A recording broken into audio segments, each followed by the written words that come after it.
You're living a script written by other people's expectations. Don't become a background actor in someone else's movie. Saying yes to keep the peace is selling your soul.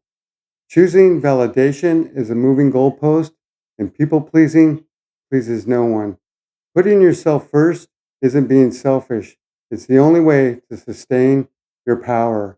And stop letting external opinions dictate your choices and dictate your life. A boundary is a sacred promise to yourself.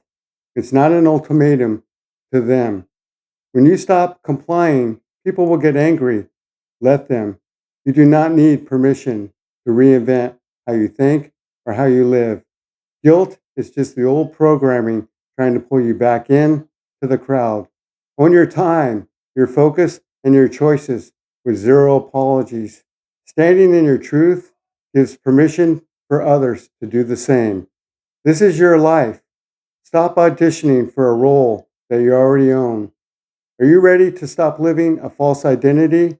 Leave that in the comments below. And if you're ready to start living your life in reality, hit that subscribe button right now.